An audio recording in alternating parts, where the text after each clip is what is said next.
बच्चों अभी तक गुड मॉर्निंग। प्यारे बच्चों अभी तक हमने किसी सिस्टम ऑफ इक्वेशन को सॉल्व करना सीखा था और उसमें हमने 2-3 डिफरेंट टाइप के केसेस भी लिए थे। आज हम इसी क्रम में एक टाइप और है जिसे हम कहते हैं होमोजीनियस सिस्टम ऑफ इक्वेशंस। क्या होती है ये होमोजीनियस इक्वेशंस? अगर कभी कोई सिस्टम ऐसा हो जिसमें सभी कांस्टेंट टर्म जीरो हो जाएं, तो इस तरीके के सिस्टम को हम कहते हैं होमोजीनियस सिस्टम ऑफ इक्वेशंस। जैसे ये हमने एक सिस्टम लिया है, तो इसमें सारे कांस्टेंट टर्म जीरो हैं, इसलिए हम इसको कहते हैं होमोजीनियस सिस्टम ऑफ इक्वेशंस। ये होमोजीनियस सिस्टम है। इनको सॉल्व करने का तरीका थोड़ा सा डिफरेंट हो सकता है होमोजीनियस सिस्टम्स का। वो कैसे? हम इसको ax इक्वल टू b लिखते हैं। असल में b यहां पर जीरो मैट्रिक्स। तो इक्वेशन को अगर मैट्रिक्स फॉर्म में लिखें तो हम लिखेंगे ax इक्वल टू जीरो। अब x होता है a इनवर्स इनटू b। अब b यहां पर जीरो मैट्रिक्स, तो x क्या हुआ? जीरो मैट्रिक्स से जब किसी को भी मल्टीप्लाई करेंगे तो x जो है जीरो मैट्रिक्स के ही इक्वल आएगा। यानी कि एक ऑब्वियस सॉल्यूशन है x इक्वल टू जीरो। इसका मतलब है x भी जीरो है, y भी जीरो है और z भी जीरो है। लेकिन ये कब पॉसिबल है? It is only possible when determinant of a is not zero. Non zero अगर आता है तो डिटर्मिनेंट ऑफ a के दो चांसेस हैं, जीरो हो भी सकता है, नहीं भी हो सकता। अगर ये नॉन जीरो होगा तो उसका इनवर्स एग्जिस्ट करेगा, और अगर इनवर्स एग्जिस्ट करेगा तो उस समय एक ही सॉल्यूशन पॉसिबल होगा, x equal to zero, y equal to zero और z इक्वल टू जीरो। ये यूनिवर्सल सॉल्यूशन होगा। मैं एक एग्जांपल ले रहा हूं, तो इस एग्जांपल में हम समझते हैं कि इसको हम किस तरीके से करेंगे। तो पहले यहां पर हमने ये तो पहचान ही लिया कि गिवन सिस्टम इज होमोजीनियस, तो उसको हम लिख सकते हैं of the form ax equal to zero matrix. यहां पर अगर मैं A मैट्रिक्स की बात करूंगा तो A मैट्रिक्स होगा 3 -1 2 1 1 1 और 1 -2 1। X मैट्रिक्स हम देख ही रहे हैं कि x y z है, और जीरो मैट्रिक्स यहां पर 0 0 0 वाला मैट्रिक्स। सबसे पहले मैं डिटर्मिनेंट ऑफ A की वैल्यू फाइंड करूंगा। 3 1 1 -1 1 -2 2 1 1, इसकी वैल्यू फाइंड करते हैं। तो इसकी वैल्यू होगी 3 इंटू 1 प्लस 2, -1 की जगह हो जाएगा 1, तो 1 -1 0, और 2 के साथ होगा -2 -1। तो ये हमने देखा 3 इंटू 3 यानी कि 9, ये हो गया 0, और -3 इंटू 2 यानी -6। तो डिटर्मिनेंट ऑफ A की वैल्यू हमने देखा 3 आई। तो हमारा इंटरेस्ट था कि ये 0 है या नहीं है, तो हमने कहा कि डिटर्मिनेंट ऑफ A की जो वैल्यू है वो 0 नहीं है। अगर ये नॉन जीरो है तो नॉन जीरो होने की वजह से इसका मतलब A इज सिंगुलर, और A सिंगुलर है तो इसका सिर्फ एक ही सॉल्यूशन होगा। Therefore, system has a unique solution. एक ही सॉल्यूशन होगा, और वो क्या होगा कि x equal to a inverse into zero matrix, और जीरो मैट्रिक्स से किसी को भी मल्टीप्लाई करेंगे तो जीरो मैट्रिक्स ही आंसर में आएगा। और x अगर जीरो मैट्रिक्स आता है तो x भी जीरो होगा, y भी जीरो होगा और z भी जीरो होगा। तो यह हमने देखा कि अगर कभी किसी डिटर्मिनेंट को सॉल्व करने पर वो नॉन जीरो आ जाता है तो ऐसे सभी क्वेश्चंस का एक ही आंसर होगा कि x भी जीरो होगा, y भी जीरो होगा और z भी जीरो। एक एग्जांपल हम और लेते हैं, जैसे अब हमने एक नया एग्जांपल लिया है, तो नया एग्जांपल है 3x + 2y + 7z = 0। दूसरी इक्वेशन है 4x - 3y - 2z = 0।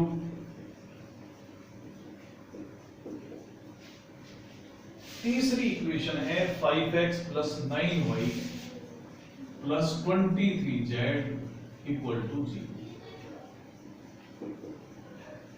तीन इक्वेशंस हमने ली हैं, 3x + 2y + 7z = 0, 4x - 3y - 2z = 0 और 5x + 9y + 23z = 0। तो ऑब्वियस है कि ये जो सिस्टम है ये होमोजेनियस सिस्टम ऑफ इक्वेशन है जिसको हम Ax = 0 की फॉर्म में लिख सकते हैं। जहां पर अब A मैट्रिक्स की बात करते हैं तो A मैट्रिक्स की वैल्यू क्या है? A मैट्रिक्स है यहां पर 3 2 7 4 -3 -2 5 9 और 23। तो अब हम ये जानना चाहेंगे कि डिटर्मिनेंट ऑफ A की वैल्यू कैसी है। अगर ये नॉन जीरो आ गई तो फिर हमारा काम आसान हो जाएगा, इसका एक ही सॉल्यूशन होगा। लेकिन अगर ये जीरो आ जाएगी तो फिर हमारा काम बढ़ जाएगा। तो हम इसकी वैल्यू फाइंड करते हैं। इसकी वैल्यू होगी 3 × -69 और +18 -2 × 23 × 4 92 हो गए और प्लस हो गए 10 -7 गुणा में 36 + 15 तो -51 × 3 -103। ये 102 हो गए और इसको करा 2 से गुणा करेंगे 204 -7 गुणा 51 तो -153 -204 प्लस 357। जब हम सॉल्व करेंगे तो डिटर्मिनेंट ऑफ ए 0 आ गया। अब डिटर्मिनेंट ऑफ ए 0 आ गया है तो यहां पर डिटर्मिनेंट ऑफ ए जब 0 आ जाए तो हम कहते हैं it implies that system have infinite solutions. System have infinite solutions. तो उस समय इनफाइनाइट सॉल्यूशंस इसके होंगे। अब वो इनफाइनाइट सॉल्यूशंस होंगे क्योंकि x = 0 y = 0 z = 0 तो सभी का होता है। इस तरह की जो इक्वेशंस होती है सभी का होता है। अब इसमें अगर हम बात करें कि इनफाइनाइट सॉल्यूशंस होंगे तो वो क्या होंगे? इनफाइनाइट सॉल्यूशन फाइंड करने के लिए जो हमें तीन इक्वेशंस दे रखी हैं, इनमें तीन वेरिएबल हैं, तो इन तीन वेरिएबल्स में से कोई भी एक वेरिएबल को हम कांस्टेंट की तरह ट्रीट कर लेते हैं। वो कोई भी ले सकते हैं। मान लेते हैं लेट z जो है वो k के बराबर। तो हम कोई सी भी दो इक्वेशन सॉल्व करेंगे और k की फॉर्म में करेंगे तो देयरफॉर इक्वेशन 1 एंड 2 बिकम्स, एक और दो इस तरह से बनेगी कि 3x + 2y + 7a = 0, यानी कि 3x + 2y = -7k। ये मान लें 4 नंबर डाल दें और दूसरी बन जाएगी 4x - 3y = 2k। ये 5 नंबर डाल दें। इन दोनों ही इक्वेशंस को हम सॉल्व करेंगे जैसे हम हमेशा सॉल्व करते आए हैं। इस इक्वेशन को मान लें हम पूरी इक्वेशन को 3 से मल्टीप्लाई कर दें और इसको पूरे को 2 से, तो हमें मिलेगा 9x + 6y = -21a। 2 से मल्टीप्लाई करेंगे तो 8x minus 6y equal to 4k। उनके बाद दोनों को ऐड करते हैं जिससे y एलिमिनेट हो सके।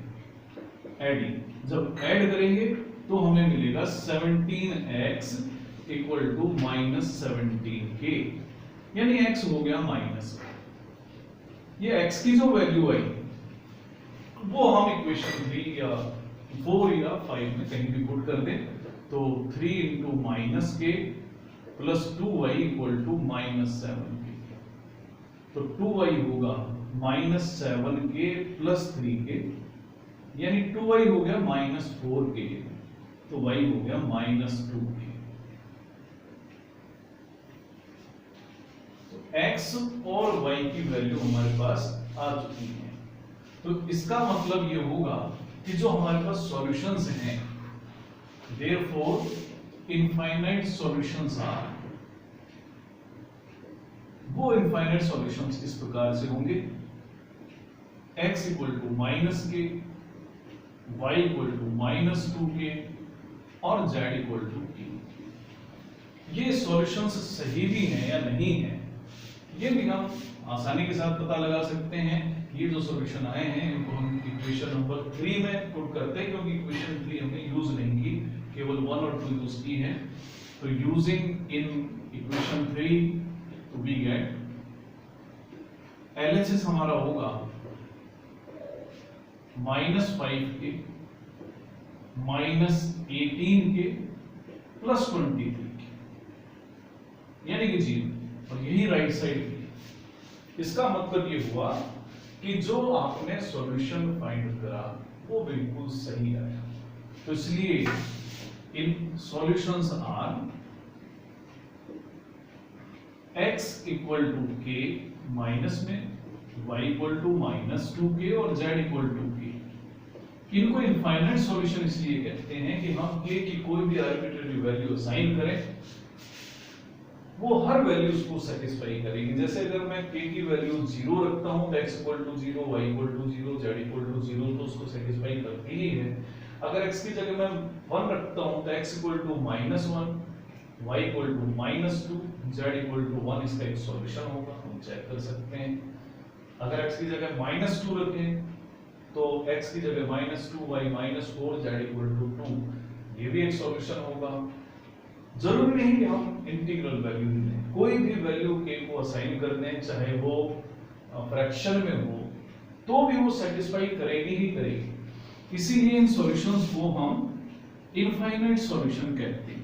हालांकि इनको मॉडिफाई करके दूसरे तरीके से भी लिख सकते हैं। हम ऐसे भी लिख सकते हैं, अगर माइनस से मल्टीप्लाई कर लिया होता तो x equal to k, y equal to 2k और z equal to minus k भी अगर हम रखते, सभी को माइनस 1 से मल्टीप्लाई कर दिया है, तो भी इसका ये सॉल्यूशन होता ही होता। चेक कर सकते हैं 3k प्लस 4k यानी 7k और माइनस ही 7k यानी कि 0 हो गया।